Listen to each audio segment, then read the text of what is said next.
Jolly good show, Major. Just when you thought it was safe to get comfortable and cruise on into the playoffs, it's not. The Seattle Seahawks go down today at home, at the Clink, of all places, at the Clink, losing to the St. Louis Rams. 23-17, the final score. The Rams,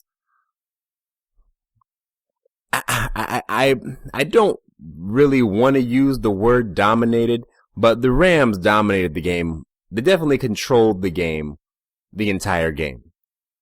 In this game, the St. Louis Rams broke so many streaks of the Seahawks. They broke Russell Wilson's interception streak. They broke our 100-yard rushing streak.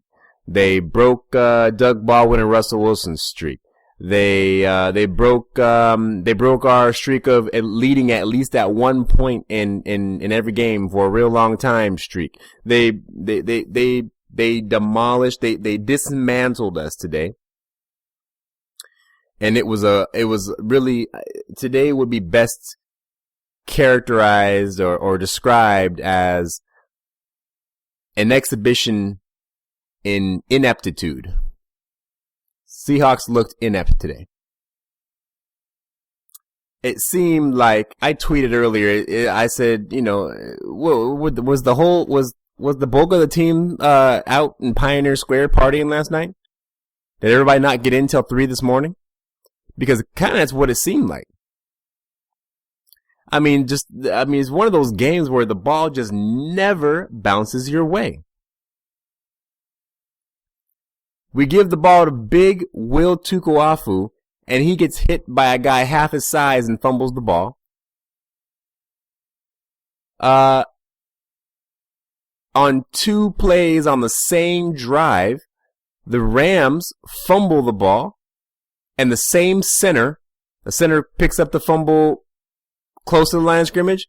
Center picks up the fumble 20 yards down, 25 yards down away from the line of scrimmage.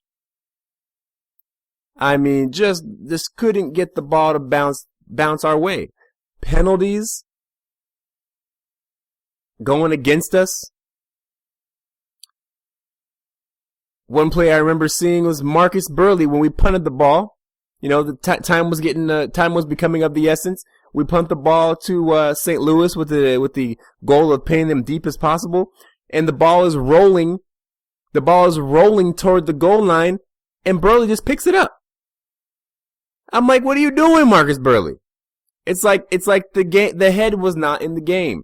Russell Wilson throwing the ball on the run was off target. It was very, very, very underwhelming today. Very underwhelming today, and I'm at a loss for words, to be honest. The running game didn't even show up. No running game today. Now that I've gotten all that out, my football realist side of me wants to go ahead and attribute this to the reality that the Rams always play us like this. This is how the NFC West plays football against one another. I shouldn't really be surprised that we didn't look as good today as we have looked against the other teams we played against recently. I shouldn't be surprised.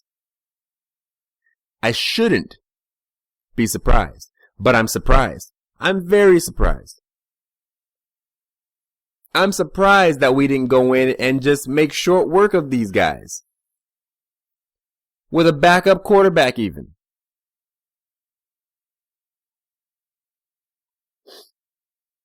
We now get to sit and watch the Sunday night game between Minnesota and New York and hope. Well, let me, before I say that, now things are going to get interesting between the 3, 5, and 6 seeds.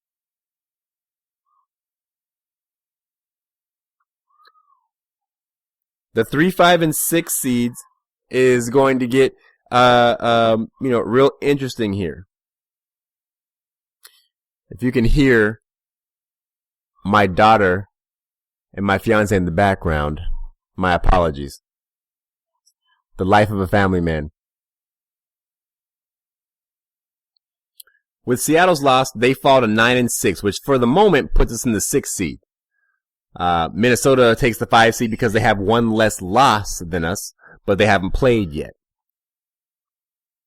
So, Minnesota, if they win tonight, they take over the 5 spot and we fall to 6 indefinitely. Well, at least until next week. And, that puts us, going to, but see, if Minnesota wins, they'll be tied with Green Bay at 10 and 5. And I believe they get in over the Green Bay Packers via tiebreaker. So that would put Green Bay in the 5 seed and would have us going back to Minnesota for the wild card round. But I suppose that still leaves the opportunity. It still does leave next week. So you can't really say anything yet because, you know what it is? Minnesota currently holds the tiebreaker over Green Bay. Currently. So, if Minnesota wins tonight, they do take the 3 seed from Green Bay. So that puts Green Bay at the 5 seed, Seattle at 6. Which means at that point, we would be going to Minnesota for round 1. But Green Bay and Minnesota play each other in the last week of the season, week 17. So, that still remains to be determined. If Minnesota loses tonight, nothing changes. We go back to our 5 spot. And there you go. But it just, I was really hoping that we would be watching tonight's game expecting to clinch the 5 spot tonight. Because if we won and Minnesota lost to New York tonight, we would clinch that 5 spot and we can rest 17. But that's not going to be the case. Total disappointment. No running game. Russell was off. Drop balls. I know it was pouring down rain, but that's our home. That's our element. We're supposed to be able to take these types of games and use that to our advantage to just beat teams down, and it just didn't happen. Very, very, very disappointing game today. But again, my football realist side of me wants to go ahead and just say that we always play the Rams like this. It's a shame that we got swept by the Rams this season. That's unfortunate.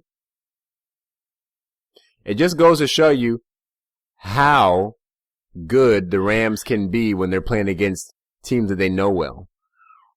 Just a quick check-in. Just got done watching, like everybody else, just got done watching the game, and I'm very, very disheartened. I wait all week. I wait all week for these Seahawks games. I go to work, right? I'm a working guy just like the rest of us.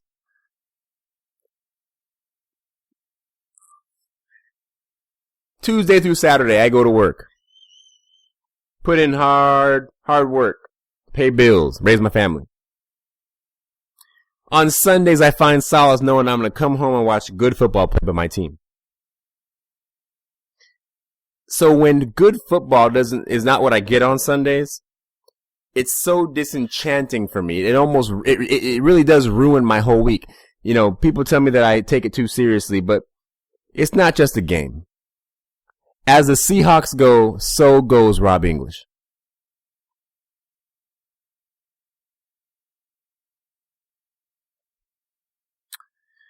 Oh, man. That's about all I can muster up for this little tidbit. I don't want to let my emotions get the best of me. That's all I got. Thanks for listening.